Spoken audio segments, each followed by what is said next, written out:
দেশের আনাচে কানাচে ছড়িয়ে থাকা মেধার বিকাশ ঘটানোই সরকারের লক্ষ্য বললেন প্রধানমন্ত্রী। মেধাবী শিক্ষার্থীদের বৃত্তি ও পুরস্কার বিতরণ। এমবিবিএস শিক্ষার্থীদের সিংহভাগেরই টার্গেট মেডিসিন ও সার্জারি। বেসিক সায়েন্সের গুরুত্বপূর্ণ ৮ বিষয়ে বিশেষজ্ঞ ঘাটতি। সিলেটে সার্বিক বন্যা পরিস্থিতির উন্নতি, কমেছে নদ নদীর পানি। আশ্রয় কেন্দ্র থেকে বাড়ি ফিরতে শুরু করেছেন বাসিন্দারা।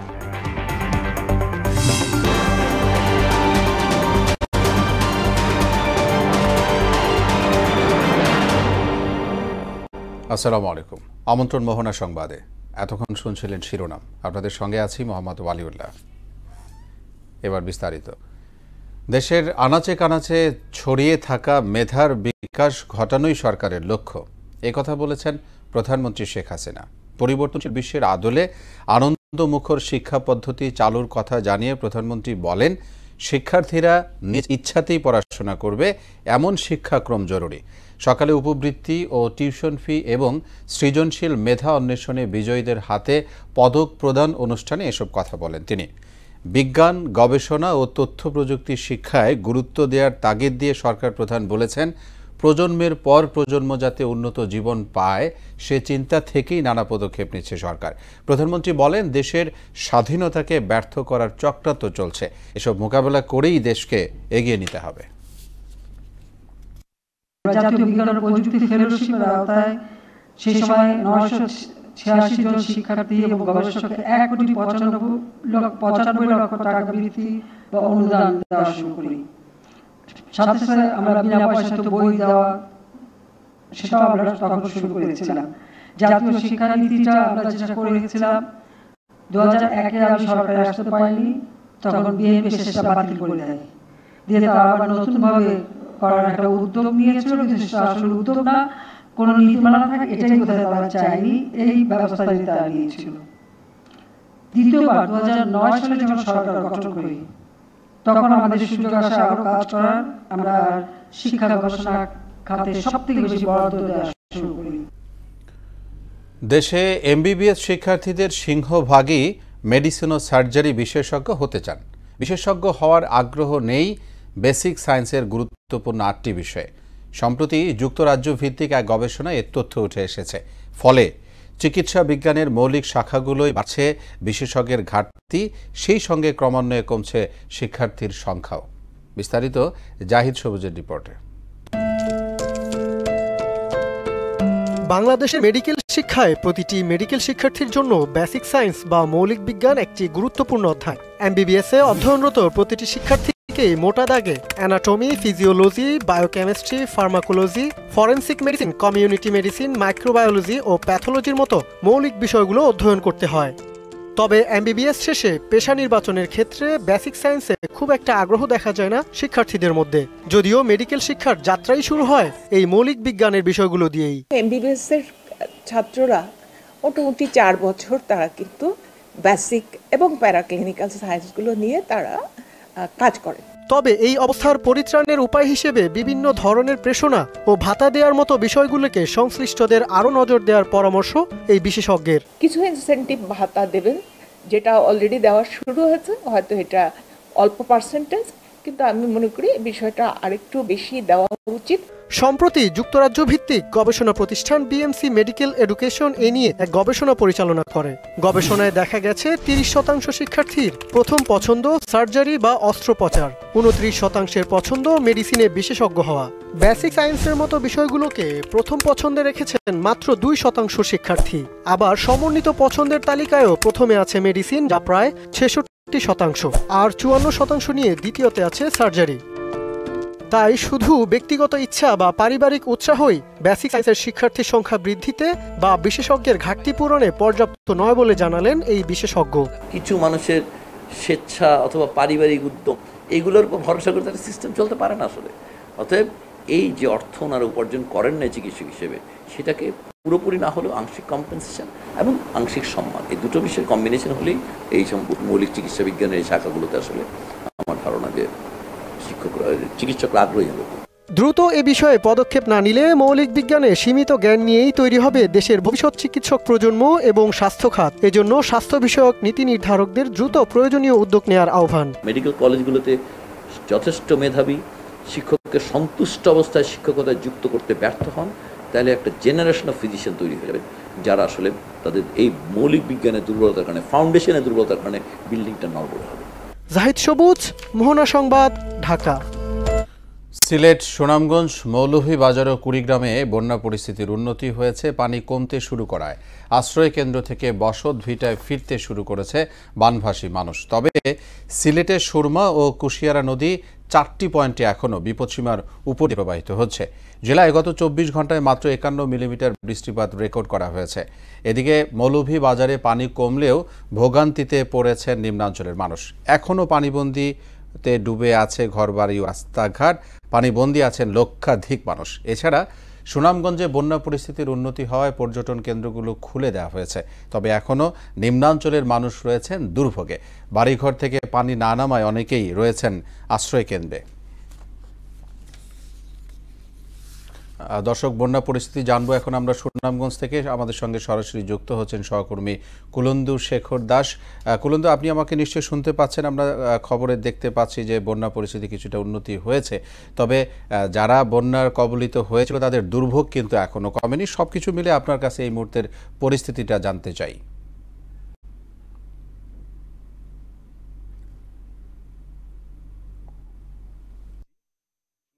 সার্বিক বন্যা পরিস্থিতিটা যদি বলি, তো উঁচু অঞ্চল থেকে কিন্তু পানি নেমে নিম্নাঞ্চলে যে পানিটা এখনো কিন্তু গতিধারাটা রয়ে গেছে। আমি এই মুহূর্তে শহরতলির সুনামগঞ্জের ইসলামপুর এবং গুয়াছড়া যে রাস্তার মধ্যে দাঁড়িয়ে আছি। আমি আপনার মাধ্যমে একটু দর্শকদের দেখানোর চেষ্টা করছি যে আপনারা নিশ্চয়ই জানেন যে সুনামগঞ্জ পানি উন্নয়ন বোর্ডের নির্বাহী প্রকৌশলী আমাকে জানিয়েছেন যে গত 24 ঘন্টা সুরমা নদীর পানি এই সুরগ্রস্ত 39 সেন্টিমিটার নিচ দিয়ে প্রবাহিত হচ্ছে। সাতকে বিপদ সীমার 23 সেন্টিমিটার উপর দিয়ে প্রবাহিত হচ্ছে। গত 24 ঘন্টায় 9 মিলিমিটার বৃষ্টিপাত রেকর্ড করা হয়েছে। ইতিমধ্যে কিন্তু এই জেলায় সার্বিকভাবে যদি বলা হয় যে 9 লক্ষ মানুষ কিন্তু বন্যার পানিতে আক্রান্ত হয়েছিলেন। জেলা প্রশাসনের তরফ থেকে কিন্তু ইতিমধ্যে 30,90,000 টাকা শিশু খাদ্য বাবদ, 8,50,000 গু খাদ্য বাবদ, 8,50,000 এবং শুকনো খাবার বাবদ 5,000 প্যাকেটের উপরে কিন্তু বরাদ্দ দেওয়া হয়েছে এবং 10,049.5 মেট্রিক টন চাল কিন্তু বরাদ্দ দেওয়া হয়েছে। ইতিমধ্যে বিভিন্ন আশ্রয় কেন্দ্রে কিন্তু 13,649 জন যারা বন্যায় ক্ষতিগ্রস্ত হয়েছিলেন তাদেরকে কিন্তু আশ্রয় কেন্দ্রে নেওয়া হয়েছে। তো আপনি নিশ্চয়ই দেখতে পাচ্ছেন এখনো নিম্নাঞ্চলের বিভিন্ন গ্রামগুলো কিন্তু বন্যার পানিতে আক্রান্ত রয়েছেন। পানি কিন্তু ধীর গতিতে কমছেন। আমি কৃষি সম্প্রসারণ অধিদপ্তরের যিনি নির্বাহী প্রকৌশলী তার সাথে উপপরিচালক তার সাথে কথা বলছিলাম। তিনি আমাকে জানিয়েছেন যে সুনামগঞ্জে ইতিমধ্যে কিন্তু 200 হেক্টর আউশ ধান কিন্তু পানির নিচে যে তলিয়ে গিয়েছিল সেগুলোর কিন্তু আসলে নষ্ট হয়ে গেছে, যার ক্ষতির পরিমাণটা কিন্তু 1.5 কোটি টাকা। জেলা মৎস্য অফিসার আমাকে জানিয়েছেন যে এই জেলার 12টি উপজেলায় 2100 পুকুর রয়েছে, যে পুকুরে কিন্তু 2 কোটি পোনা মাছ অবমুক্ত করা হয়েছিল। যে এই পোনা মাছগুলো কিন্তু ইতিমধ্যে হাওরে বেশি গেছে, যার ক্ষতির পরিমাণ এই 5 কোটি টাকা হবে। তো ওভারঅল যদি বলি তো এখন পর্যন্ত কিন্তু কমছে পানি, বাড়ছে দুর্ভোগ সুনামগঞ্জের মানুষের। কিন্তু এটাই কিন্তু এখন একটা বড় সমস্যা, সবারই একটা আশঙ্কা যে এই বারবার আমাদেরকে এই যে বন্যার পানিতে আক্রান্ত হতে হচ্ছে। এই জেলার অসংখ্য নদী এবং হাওরগুলো যদি আগামী হেমন্তের মৌসুমে খনন করা হয় তাহলে হয়তো সুনামগঞ্জের মানুষ এই বন্যার কবল থেকে বাঁচতে পারবে। তো এই ছিল আমার কাছে এখন পর্যন্ত সার্বিক আপডেট সুনামগঞ্জের। জি কুলেন্দু, ধন্যবাদ জানাচ্ছি আপনাকে আমাদের সঙ্গে যোগ দেওয়ার জন্য। দর্শক, সুনামগঞ্জ থেকে বন্যা পরিস্থিতির খবর বলছিলেন সহকর্মী কুলেন্দু শেখর দাস। সুপার 8-এ আজ মাঠে নামছে ক্রিকেটের 2 পরাশক্তি ভারত ও অস্ট্রেলিয়া। সেন্ট লুসিয়ায় বাংলাদেশ সময় রাত 8:30টায় শুরু হবে খেলা। নিজেদের গত ম্যাচে আফগানিস্তানের কাছে হেরে এবার ঘুরে দাঁড়াতে যায় অজিরা। বিপরীতে ওয়ানডে বিশ্বকাপে অজিদের কাছে শিরোপা খোয়ানোর প্রতিশোধ নিতে মরিয়া ভারত। আরও জানাচ্ছেন মুদাসসির আলী। ভারত বনাম অস্ট্রেলিয়া ম্যাচ মানেই ক্রিকেট বিশ্বের আরেক মহারণ। গত বছর ওয়ানডে বিশ্বকাপে অজিদের কাছে শিরোপা লড়াইয়ের ম্যাচে হারের পর এবার টি-20 বিশ্বকাপের সুপার 8 পর্বে সেন্ট লুসিয়ার ড্যারেন সামি স্টেডিয়ামে মুখোমুখি হচ্ছে 2 দল। সুপার 8 পর্বে দু দলেরই এটি শেষ ম্যাচ। আগের 2 ম্যাচ জিতে গ্রুপ 1-এর শীর্ষে রয়েছে ভারত, তাই সেমিফাইনালের দৌড়ে গ্রুপ 1-এর অন্য দলের চেয়ে এখন পর্যন্ত এগিয়ে তারা। একটি করে জয় ও হার নিয়ে ভারতের পরেই অবস্থান অজিদের। প্রথম ম্যাচে বাংলাদেশকে 28 রানে হারালেও পরেরটিতে 21 রানে আফগানদের কাছে হেরে ঝুঁকির মধ্যে রয়েছে 2021 সালের চ্যাম্পিয়নরা। ভারতের কাছে হেরে গেলে সেমিফাইনালের আশা শেষ হবার সংখ্যাই বেশি অজিদের।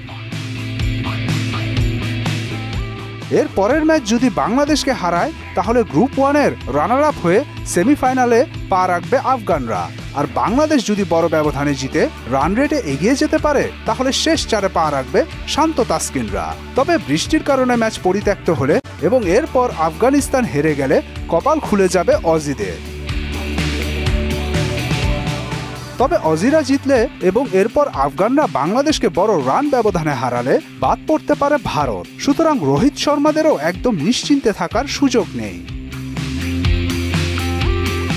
টি-20 ফরম্যাটে এ পর্যন্ত 31 বার মুখোমুখি হয়েছে অস্ট্রেলিয়া ও ভারত। 19টিতে জয় রয়েছে ভারতীয়দের, অজিদের 11টিতে, আর পরিত্যক্ত হয়েছে 1 ম্যাচ। টি-20 বিশ্বকাপে এ পর্যন্ত 5 বারের দেখায় 3টি জয় ভারতের, যেখানে অজিদের 2টিতে। মুদাসির আলী, স্পোর্টস ডেস্ক, মোহনা সংবাদ।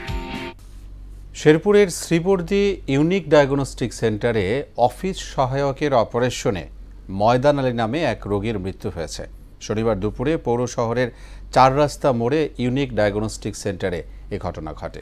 শেরপুর প্রতিনিধি রেজল করিম বকুলের তথ্যে আরও জানাচ্ছেন নাসিমুল বাড়ি সৌরভ। হাসপাতালে চিকিৎসা নিতে আসা রোগীর মৃত্যুর ঘটনা নতুন নয়, রাজধানীতেও এমন ঘটনা ঘটেছে। তবে এবার অপারেশনের সময় অফিস সহায়কের হাতে রোগীর মৃত্যুর অভিযোগ উঠেছে। রোগীর প্রতি চরম অবহেলা আর দায়িত্বহীনতার পরিচয় দিয়েছে শেরপুরের শিবরদির ইউনিক ডায়াগনস্টিক সেন্টার। 1 সপ্তাহ আগে ময়দান আলীর বুকের বাম পাশে ফোড়া বের হয়। 2 দিন আগে ব্যথা বেশি হলে তাকে নেওয়া হয় শিবরদী উপজেলা সদর হাসপাতালে, রেফার করা হয় জেলা সদর হাসপাতালে। কিন্তু সেখানকার অফিস সহায়ক শাহিন মিয়া তাকে ইউনিক ডায়াগনস্টিক সেন্টারে নিয়ে নিজেই অপারেশন করে। এ সময় অপারেশন টেবিলেই মারা যায় ময়দান আলী। বিষয়টি নিয়ে স্বজনদের সাথে ইউনিকের কর্মীদের তর্কাতর্কি হয়। এক পর্যায়ে খবর দেওয়া হয় পুলিশকে।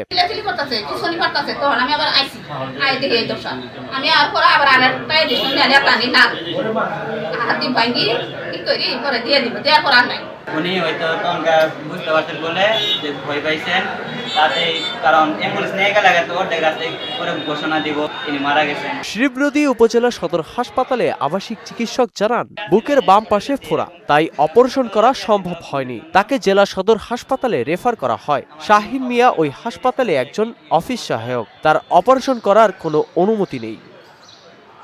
এদিকে খবর পেয়ে পুলিশ এসে ঘটনাস্থল থেকে ময়দান আলীর লাশ উদ্ধার করে। আটক করা হয় ইউনিক ডায়াগনস্টিক সেন্টারের 2 জনকেই। এ ঘটনায় শিবরদী থানায় 7 জনের নামে একটি হত্যা মামলা দায়ের করা হয়েছে। জানতে পারি যে শাহিন শিবরদী হসপিটালে চাকরি করে, উনি অফিস সহকারী হিসেবে আছে। উনি এই অপারেশনের কাজে ছিল। পরবর্তীতে আমরা লাশ থানায় নিয়ে আসি। ময়নাতদন্তের জন্য মৃত ময়দান আলীর লাশ জেলা সদর হাসপাতালে পাঠানো হয়েছে। এদিকে তদন্ত করে দোষীদের দৃষ্টান্তমূলক শাস্তির দাবি জানিয়েছেন নিহতের স্বজনরা। আমার আম্মু সব ঘটনা বলে দিয়েছিল যে কি। নাসিমুল বাড়ি সৌরভ, মোহনা সংবাদ।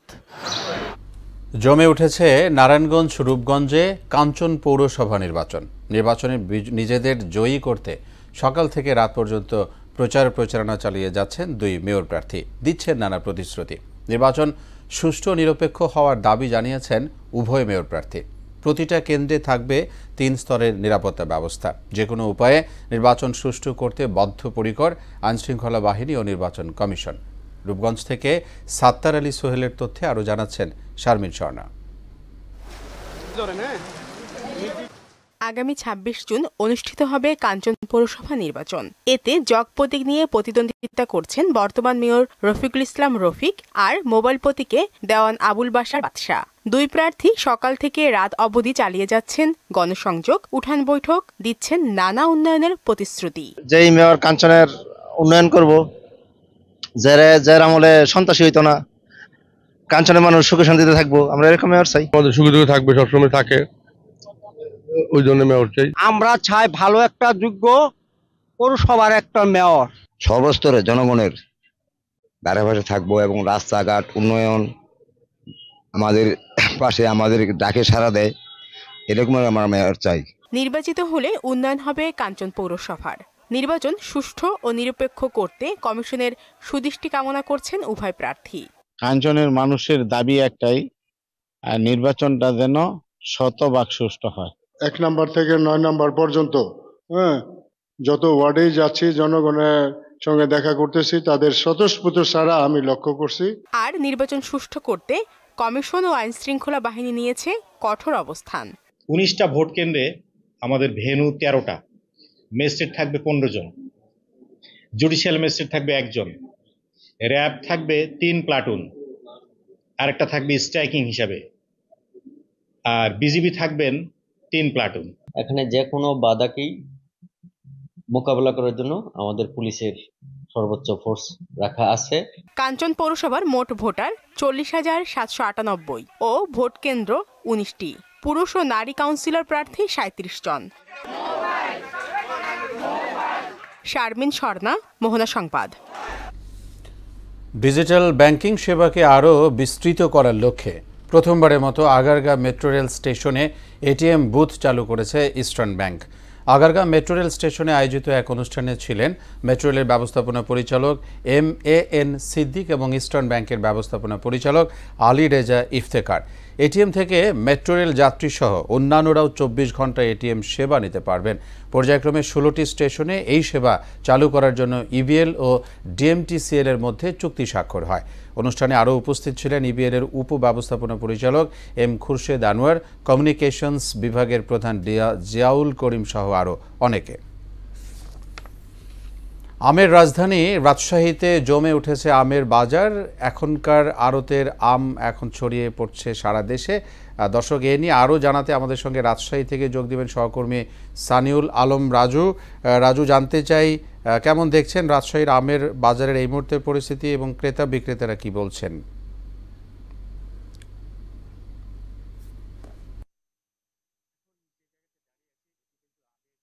একটি পাইকারি সহ বিভিন্ন দেশে কিন্তু আম যায়, কিন্তু গতবারের থেকে অনেক দ্বিগুণ বলতে গেলে আমের যে বিক্রি হচ্ছে সেটি কিন্তু গতবারের থেকে অনেক দাম চওড়া। তো রাজশাহী থেকে কিন্তু যে আমের যে বাজার সেটি কিন্তু এবার ব্যাপক হারে দাম রয়েছে। তবে আম চাষিরা বলছে কিন্তু এবার কিন্তু দাম তারা ভালো পেয়েছে এবং যারা বিক্রেতা রয়েছেন আমি তাদের সঙ্গে একটু কথা বলবো আসলে আম কি দরে বিক্রি হচ্ছে সেই সম্পর্কে। আপনার আমরুপালি হচ্ছে 100 টাকা কেজি, ন্যাংরা 100 টাকা, আর খেসিয়াদা আপনার 130 টাকা কেজি, যেটা ঢাকায় বলে হিমসাগর। আর হচ্ছে বোম্বাই আপনার হিমসাগর, ওটা 80 টাকা। গতবারের থেকে এবার কেমন দাম? গতবারের থেকে ডবল দাম। আমের ফলন কম, ওই জন্য আমের দাম বেশি। যেমনটি শুনলেন যে আমের কিন্তু এবার বৈরী আবহাওয়ার কারণে কিন্তু আমের ফলন কম হয়, কিন্তু এবার রাজশাহীতে তেমন আম কিন্তু বাগানে নেই বললেই চলে। তো এই রাজশাহীতে কিন্তু যেগুলো আম গাছে ছিল সেগুলো কিন্তু প্রায় কম সংখ্যা, তবে যেগুলো বাজারে এসেছে সেগুলো কিন্তু আম যে পরিমাণ রয়েছে সেগুলো কিন্তু রাজশাহীতেই কিন্তু মানে রাজশাহীর মানুষ কিন্তু খেটে খাওয়া যারা মানুষ রয়েছে তারা কিন্তু খাওয়ার মতন না বলে মনে করছেন। আবার হচ্ছে অনেকে বলছেন যে রাজশাহীর যে আম যে পরিমাণ হওয়ার কথা সেটি কিন্তু হয়নি এবার। তো রাজশাহী থেকে ছিল এবার সর্বশেষ খবর আমের। রাজু, ধন্যবাদ আপনাকে আমাদের সঙ্গে যোগ দেওয়ার জন্য। আমের খবর জানাতে রাজশাহী থেকে যোগ দিয়েছিলেন সহকর্মী রাজু। এই ছিল এখনকার মতো সংবাদ। শেষ করব, তার আগে শিরোনামগুলো জানাবো আরও একবার।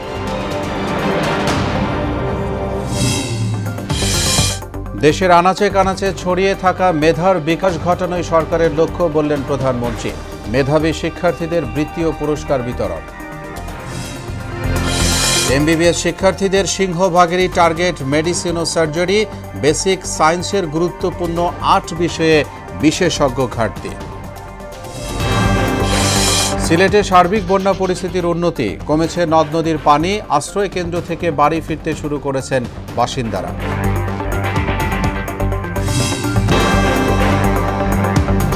সবাইকে আবারও শুভেচ্ছা। পরে সংবাদ বিকেল 5:30টায়, এছাড়া রয়েছে বেলা 3টায় সংবাদ এক নজরে দেখার আমন্ত্রণ রইল। মোহনার সবশেষ খবর জানতে ভিজিট করুন www.mohana.tv। সংবাদ দেখতে পারেন ফেসবুক ও ইউটিউবে। এতক্ষণ সঙ্গে থাকায় ধন্যবাদ সবাই।